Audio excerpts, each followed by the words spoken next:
우리 이 시간 빈들의 마른 풀같이 함께 찬양하며 예배 자리로 나아가겠습니다.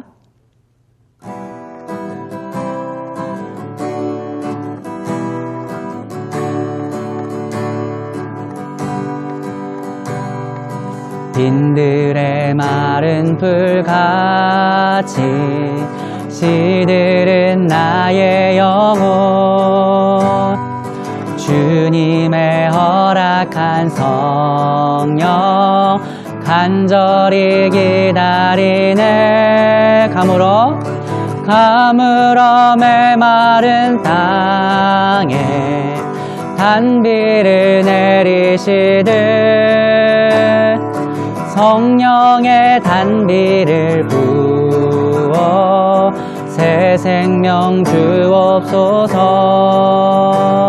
빈들의 마른 풀같이 빈들의 마른 풀같이 시들은 나의 영혼, 주님의 허락한 성령 간절히 기다리네. 가물어 메마른 땅에 단비를 내리시듯 성령의 단비를 부어 새 생명 주옵소서. 아멘. 하늘 문 여소서. 하늘 문 여소서. 주의 뜻 이루게 성령님 오소서. 이 땅에 영원히 하늘 문 여소서. 하늘 문 여소서. 주의 뜻 이루게 성령님 오소서. 이 땅에 영원히.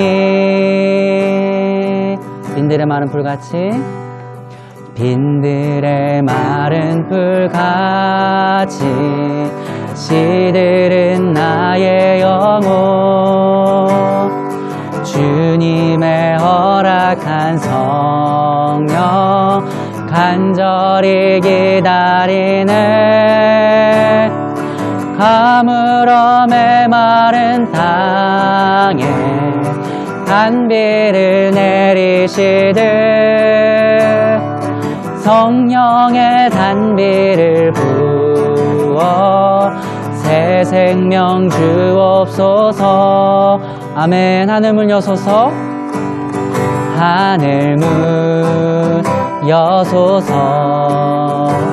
주의 뜻 이루게 성령님 오소서. 이 땅에 영원히 하늘 문 여소서. 하늘 문 여소서.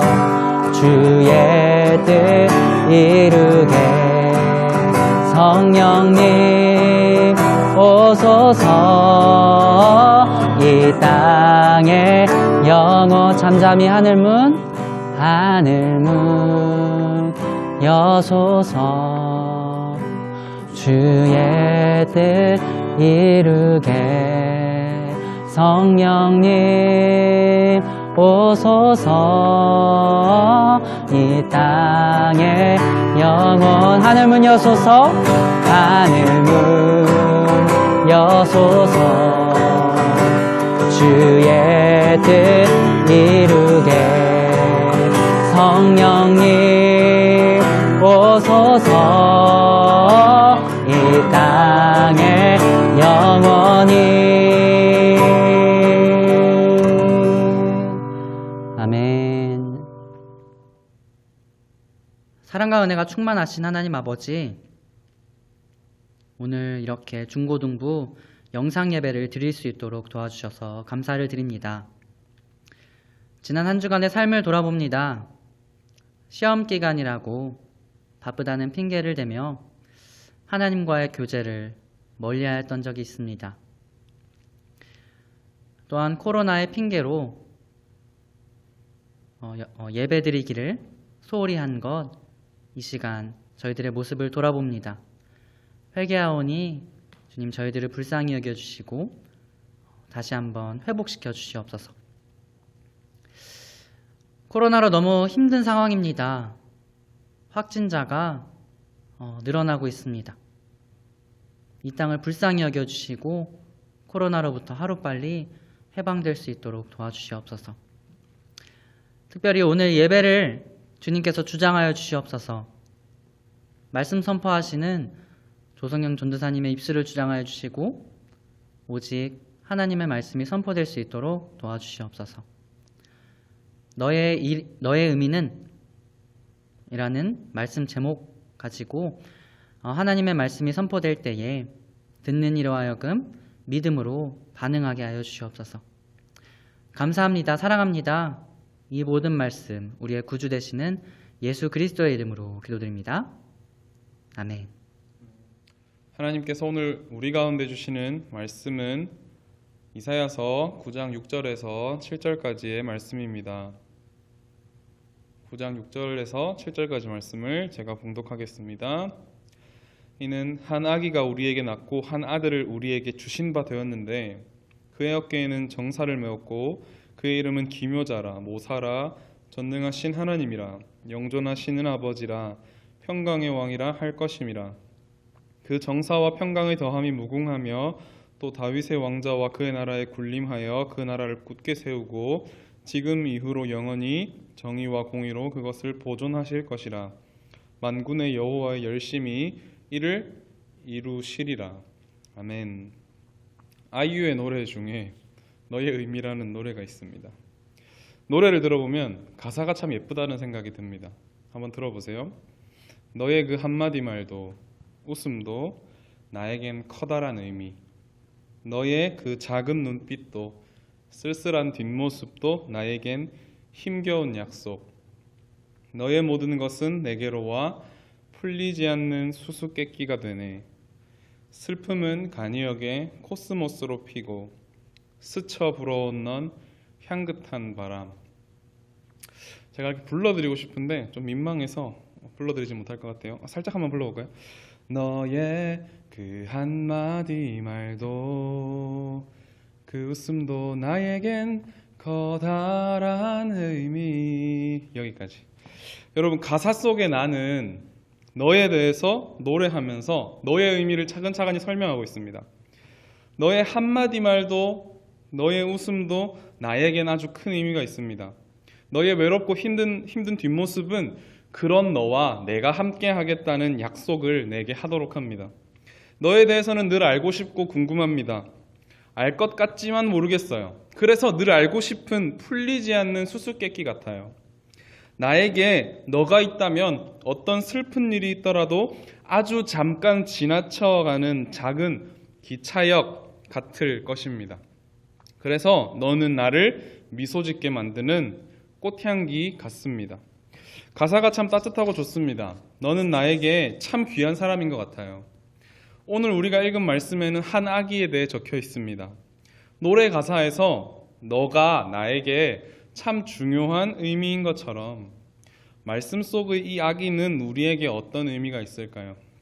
여러분, 사실 오늘 이 말씀을 나누기 위해서는 이 말씀의 배경을 참 설명해야 되는데 배경이 정말 재밌거든요. 근데 길면은 여러분 또 안 볼 거잖아요. 이미 나갔는지도 모르겠는데 영상 속에서 여러분들도 중고등부 친구들 모두가 최근에 이사야서 말씀을 들었을 테니까 재밌는 배경을 정말 눈물을 머금고 이렇게 스킵하도록 하겠습니다. 여러분, 6절 말씀을 좀 더 쉬운 번역으로 읽어볼게요. 한 아기가 우리를 위해 태어났다. 우리가 한 아들을 모셨다. 그는 우리의 통치자가 될 것이다. 그의 이름은 놀라우신 조언자, 전능하신 하나님, 영존하시는 아버지, 평화의 왕이라고 불릴 것이다. 여러분, 하나님께서 이사야 선지자에게 한 아기의 이름을 설명을 해주세요. 정확하게는 아기를 부르는 이름이 아니라 이 하나님께서 아기에게 담으신 의미입니다. 그래서 오늘 말씀 제목이 너의 의미는입니다. 아기의 의미를 살펴봅시다. 여러분 이것을 외우거나 공부하실 필요는 없습니다. 사실 이렇게 말 안 해도 안 하겠지만 더 하실 필요 없습니다. 여러분 시간도 부족하니까 이렇게 짧게 살펴보면서 마지막에 한 부분은 같이 보면 좋을 것 같아요. 첫 번째는 놀라우신 조언자입니다. 우리가 갖고 있는 성경을 보면 기묘자, 모사라고 나눠서 썼는데 사실 원어로 보면 한 덩어리거든요 이게. 그래서 모사의 기묘자 말이 어려워. 성경이 말이 너무 어려워. 열받잖아. 여러분 영어로 보면 간단하게 Wonder of Counselor라고 해서 상담을 해주는 상담가, 조언을 해주는 조언가라는 뜻이고요. 두 번째는 전능하신 하나님입니다. 이 아기가 여러분 아기가 무슨 힘이 있겠어? 아기가 너무 이렇게 사실 귀엽기만 하잖아. 아기가 막 무섭거나 두렵거나 그렇지 않잖아요. 그래서 사람들이 거들떠 보지도 않고 기대하지도 않겠지만 사람들이 무시하고 얕보기까지 하겠지만 한 명의 사람으로 태어나겠지만 그러나 그가 하나님이라는 거예요. 세 번째는 영존하시는 아버지예요. 여러분 이 고대 근동에서 아버지라는 말은 보호자라는 뜻으로도 쓰였습니다. 영존하다는 말은 영원히 존재한다라는 뜻입니다. 더 이상 이 당시의 배경이 진짜 간단하게 설명하면 왕들이 너무 불안해. 남유다 시대에 세워지는 왕들이 이렇게 잘 훈련되고 준비가 되어서 세워지는 게 아니라 그 앞에 있는 왕들이 다 좀 이렇게 상태가 좀 삐리하단 말이야. 그러니까 반역당해서 죽고 병 걸려서 죽고 그러니까 위험 있게 대단하게 엄청 멋있는 이렇게 왕이 계승식을 마련해서 왕위를 넘겨준 게 아니라 어떻게 하다 보니까 다음 왕이 세워져야 돼서 왕이 세워지는 거예요. 그렇게 되면 백성들이 어떻게 해요? 백성들이 불안해. 왜냐하면 이 시대는 전쟁이 많았고 왕들은 항상 전쟁에 나가서 싸워야 되는 사람들인데 왕이 세워지는 과정이 불안한겨. 그러니까 이 시대 사람들은 뭔가 제대로 세워지는 왕을 정말 소망했단 말이에요. 그래서 이 영존하시는 아버지라는 뜻은 사실 이 의미를 파헤쳐 보면 더 이상 전쟁을 걱정해야 되는 불안한 왕이 아니고 흔들리지 않고 영원히 존재하는 보호자라는 뜻을 가지고 있어요.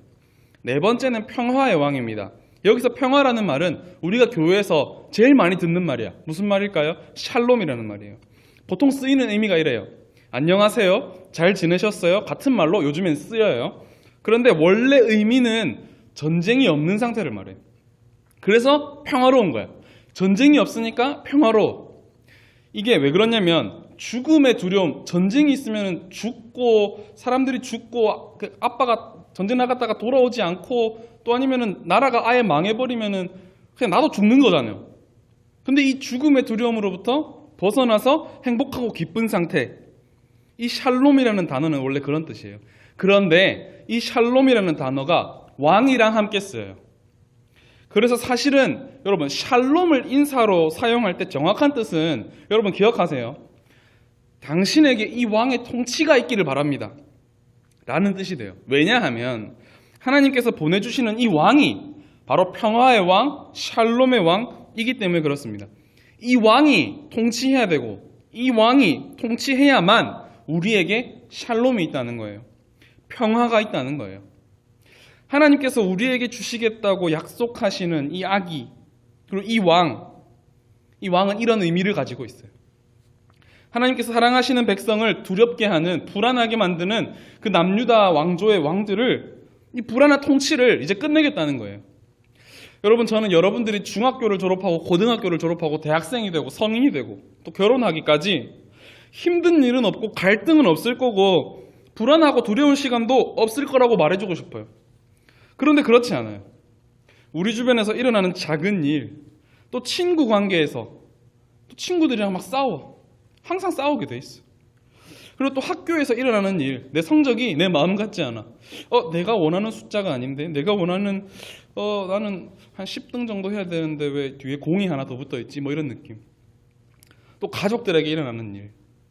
우리 가족이 항상 행복했으면 좋겠는데, 싸우지 않았으면 좋겠는데 막 가족들도 싸워요. 또 나라에서 일어나는 일들, 막 코로나가 막 터지고 막 어른들끼리 막 치고받고 싸우고 막 정치파, 막 정치인들, 국회의원들 막 싸우잖아. 때로는 이런 일들이 우리를 좀 불안하게 하고 두렵게 하고 걱정하게 합니다. 기말고사 점수를 기다리면서 불안합니다. 대학교 합격 발표를 기다리면서 불안해요. 또 수능 쳤잖아. 얼마나 불안해. 점수가 불안하다고. 나는 지금 막 풀어도 모르겠는데 내 옆에 있는 애는 막 수능장에서 막 열심히 막 풀어나가. 그럼 얼마나 불안해요. 나중 돼 보세요. 취업 합격 발표를 기다리면서 불안해요. 그리고 우리가 아직 경험하지 못했지만 정말 아픈 일들, 고통스러운 일들, 그런 슬픔들도 있어요. 여러분, 그렇게 불안하고 슬퍼하는 우리에게 이 아기의 의미는 너무나 중요합니다. 이 아기가 바로 예수님이시거든요. 이 이사야 선지자가 이 말씀을 선포한 700년 뒤에 예수님이 한 아기로 태어나세요. 그러니까 여러분, 이 예수님이 왕이 되시는 삶, 이 예수님의 통치를 받는 삶이 바로 샬롬입니다. 바로 죽음이 두렵지 않는 삶이에요. 아무도 나를 인정해주지 않는 사회적인 죽음이 있을 수 있어요. 친구를 다 잃어버리는 관계적인 죽음이 있을 수도 있어요. 돈이 없어서 가난해진 경제적인 죽음이 있을 수도 있어요. 이런 것들이 더 이상 두렵지 않은 거예요. 예수님의 말씀대로 살아가는 삶인 거예요. 예수님의 통치를 받는 삶이에요. 우리를 세상이 주는 불안과 두려움으로부터 구원해 주시는 삶이에요. 그렇다면 여러분, 이제 우리 가운데 질문이 자리 잡기 원합니다. 정말 그러한가? 2700년 전 이사야 선지자를 통해 예언되고 2000년 전에 태어나서 십자가에서 죽음을 맞이하시고 부활하신 예수님이 2020년 오늘 나를 구원해 주시는 분이 될 수 있는가? 여러분, 7절의 마지막에서 이렇게 말해요. 만군의 여호와의 열심이 이를 이루시리라. 여러분, 여기서 열심이라는 단어는 사랑이라는 뜻으로 바꿔 쓸 수도 있거든. 하나님의 사랑이 그 일을 가능케 하신다는 거예요. 저는 우리가 오늘 말씀에 대해서 감히 여러분을 도전하건대 깊이 의심해 보기 바랍니다. 예수님께서 태어나신 것을 기념하는 성탄절이 이제 얼마 남지 않았습니다. 여러분, 하나님께 질문하세요. 정말 그런지 물어보십시오. 우리를 세상이 주는 불안과 공포로부터, 세상이 주는 모든 죽음으로부터 구원해 주시는 분이 오늘 이사야 선지자가 예언하고 이 땅 가운데 태어나셔서 십자가를 지신 그 예수님이 맞습니까? 하나님께서 이사야 선지자를 통해서 알려주신 예수님의 그 의미처럼 정말 예수님이 그런 분이신가요? 저는 여러분이 하나님께 이 성탄절을 기다리면서, 성탄절을 기대하면서 하나님께 기도함으로 질문해 보면 참 좋겠습니다. 여러분, 예수님의 모든 것이 우리에게로 와서 풀리지 않는 수수께끼가 되길 바랍니다. 항상 궁금한 거예요. 왜 궁금하죠? 예수님을 사랑하니까. 예수님의 한마디 말이 우리에게 커다란 의미가 되기 바랍니다. 우리가 살아가는 시간에 슬픔이 있더라도 간이역처럼 지나갈 것입니다. 예수님이 여러분에게 향긋한 바람이 되길 12월을 시작하는 이번 첫 주의 예배에서 저는 간절히 소망합니다. 예수님께서, 또한 하나님께서, 그리고 성령님께서 우리 가운데 함께 하시면서 이 질문에 친절히, 성실히 답변해 주실 거예요. 기도하겠습니다. 하나님 아버지, 감사합니다. 오늘 이사야서 말씀을 통하여서 하나님께서 이사야 선지자를 통하여서 예언하셨던 그 예수님의 의미가 무엇인지를 우리가 상고하고 묵상해 보았습니다. 하나님, 이사야 선지자를 통하여서 예언해 주셨던 그 의미처럼 오늘날 우리가 살아갈 때에 우리 모든 중고등부 친구들이 예수님의 통치를 받으며 참 예수님께서 주시는 그 샬롬, 전쟁의 두려움, 죽음의 두려움이 없는 그 평화를 모두 누릴 수 있기를 소망합니다. 우리 가운데 함께 해주시고 우리를 위로하여 주시고 우리를 이 두려움으로부터 자유하게 하여 주시옵소서. 감사합니다. 예수님의 이름으로 기도드렸습니다. 아멘. 주기도문으로 오늘 예배를 마치도록 하겠습니다. 하늘에 계신 우리 아버지, 아버지의 이름을 거룩하게 하시며 아버지의 나라가 오게 하시며 아버지의 뜻이 하늘에서와 같이 땅에서도 이루어지게 하소서. 오늘 우리에게 일용할 양식을 주시고 우리가 우리에게 잘못한 사람을 용서하여 준 것 같이 우리 죄를 용서하여 주시고 우리를 시험에 빠지지 않게 하시고 악에서 구하소서. 나라와 권능과 영광이 영원히 아버지의 것입니다. 아멘.